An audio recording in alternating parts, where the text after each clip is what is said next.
Assalamualaikum warahmatullahi wabarakatuh. Halo teman-teman semua, perkenalkan nama saya Siti Mulyani Purba dari jurusan Perbandingan Mazhab Fakultas Syariah dan Hukum UIN Sumedang. Dalam video ini saya akan menyampaikan pembahasan yang akan saya bahas untuk memenuhi tugas individu KKNDR saya, yang mana berjudul Aborsi dalam Perspektif Hukum Islam dan Hukum Positif. Namun, untuk teman-teman semua, sebelum kita melanjutkan video ini, ada baiknya untuk di-like, komen, subscribe, and share terlebih dahulu ya. Dan buat teman-teman di rumah, tetap jaga kesehatan dengan selalu menggunakan masker, hand sanitizer, dan tetap menjaga jarak di setiap tempat. Dan mari kita berdoa semoga pandemi ini cepat berlalu, sehingga kita dapat memulai aktivitas kita seperti biasanya. Poin yang akan saya bahas yaitu pada poin pertama, kita akan mengetahui apa sih pengertian dari aborsi. Kemudian yang kedua, apa saja macam-macam aborsi. Yang ketiga, bagaimana pandangan hukum Islam terhadap aborsi. Dan yang terakhir yaitu bagaimana pandangan hukum positif terhadap aborsi serta hukum yang mengaturnya. Masuk pada poin kita yang pertama, yaitu pengertian dari aborsi, yang mana kata aborsi dalam bahasa Inggris disebut abortion, berasal dari bahasa Latin yang berarti gugur kandungan atau keguguran.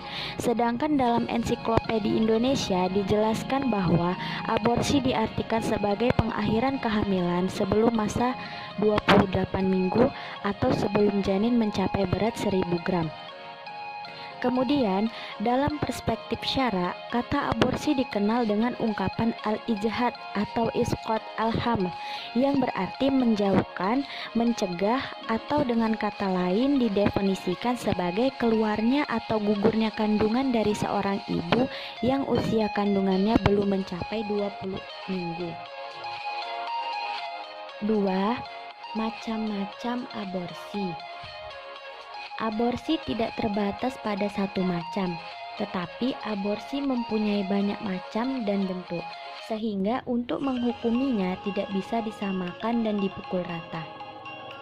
Dalam ilmu kedokteran, pada dasarnya membedakan antara aborsi yang terjadi dengan sendirinya tanpa kesengajaan dan aborsi yang terjadi dengan kesengajaan. Berikut macam-macam aborsi. 1. Abortus spontaneus atau abortus spontan yang biasanya terjadi tanpa tindakan apapun atau terjadi karena faktor di luar kemampuan manusia, misalnya karena sebab kecelakaan atau pendarahan. Dalam perspektif fikih hukum Islam, bentuk abortus ini dikenal dengan istilah al-isqat al-af. 2.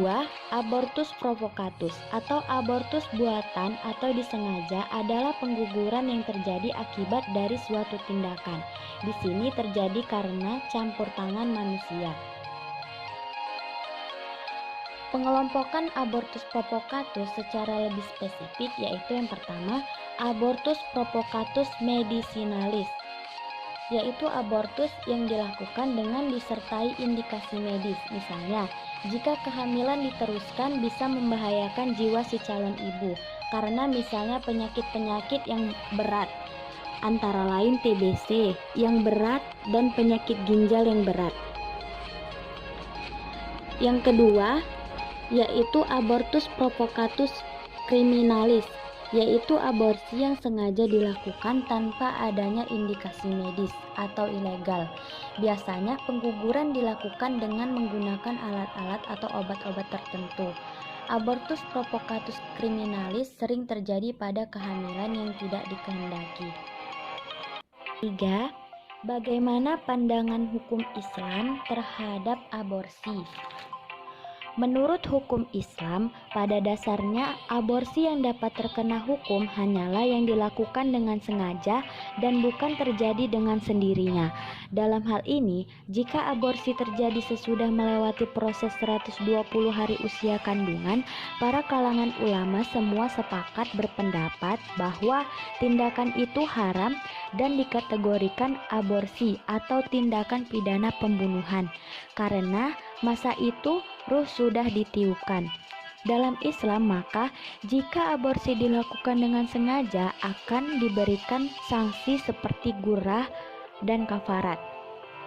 Akan tetapi, jika aborsi dilakukan di bawah usia 120 hari kehamilan, para ulama berbeda pendapat, yaitu yang pertama, pendapat yang membolehkan. Pendapat ini dianut kalangan mazhab Hanafi, diantaranya oleh Ibnu Abidin. Alasannya adalah sebelum 120 hari janin itu belum bernyawa atau belum ditiupkan ruh ke dalamnya. Janin hanya dipandang bernyawa bila telah melalui proses perkembangan selama 120 hari sebagaimana yang disyaratkan oleh hadis Nabi. Kedua, pendapat yang mengharamkan secara mutlak, yakni sejak terjadinya pembuahan. Hal ini dipegang oleh Imam Abu Hamid Al-Ghazali dari mazhab Syafi'i, Ibnu Al-Jauzi dari mazhab Hambali, Ibnu Hammam dari mazhab Hanafi, dan Al-Busuki dari mazhab Maliki. Dan yang ketiga, pendapat yang memakruhkan sejak pembuahan. Di kalangan mazhab Syafi'i yang berpendapat seperti ini adalah Imam Ramli. Meskipun ulama berbeda pendapat dalam hal ini, tetapi jumhur ulama tetap memutuskannya haram kecuali sebelum usia 120 hari atau lebih dari itu. Status hukum aborsi memiliki fleksibilitas, dalam artian tidak haram secara mutlak tanpa ada ruang uzur dan darurat. Artinya, pada kondisi tertentu yang status asalnya haram dapat pindah berubah menjadi diperbolehkan. Yaitu misalnya, jika janin dibiarkan tumbuh sampai waktunya lahir, dikhawatirkan akan berakibat kematian ibu. Ini tentu berdasarkan hasil penelitian dokter. Karena itu, masalah aborsi harus juga dinilai berdasarkan sebab-sebabnya. 4. Bagaimana pandangan hukum positif terhadap aborsi serta hukum yang mengaturnya?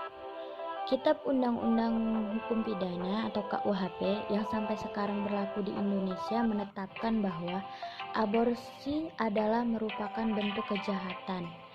Sebagaimana dalam KUHP bab 14 tentang kejahatan terhadap kesusilaan pasal 299 yang berbunyi ayat 1, barang siapa sengaja mengobati seorang wanita atau menyuruh supaya diobati dengan diberitahukan atau ditimbulkan harapan bahwa karena pengobatan itu hamilnya dapat digugurkan, diancam dengan pidana penjara paling lama 4 tahun atau denda paling banyak Rp3.000.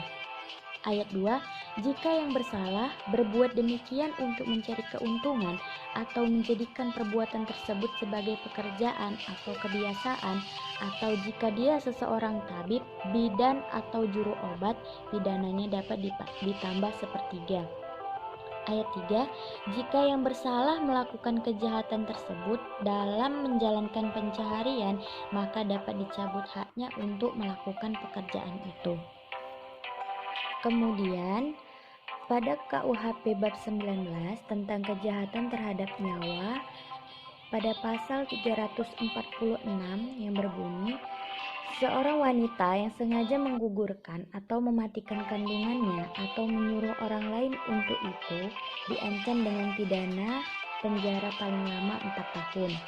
Kemudian pada pasal 347 ayat 1, barang siapa menggugurkan atau mematikan kandungan seorang wanita tanpa persetujuan diancam dengan pidana paling lama 12 tahun. Ayat 2, jika perbuatan itu mengakibatkan matinya wanita tersebut dikenakan pidana penjara paling lama 15 tahun. Kemudian untuk pasal 348 ayat 1, barang siapa dengan sengaja menggugurkan kandungan seorang wanita dengan persetujuannya diancam dengan pidana penjara paling lama 15 tahun. Ayat 2, jika perbuatan itu mengakibatkan matinya wanita tersebut dikenakan pidana paling lama 7 tahun.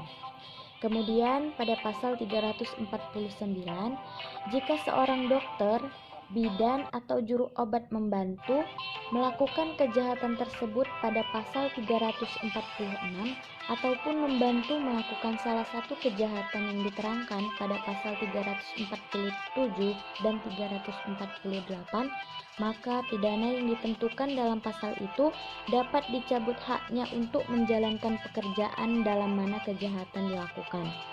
Dari KUHP di atas jelas menunjukkan bahwa aborsi yang dianggap legal adalah berdasar pada indikasi medis, terutama untuk menyelamatkan jiwa sang ibu.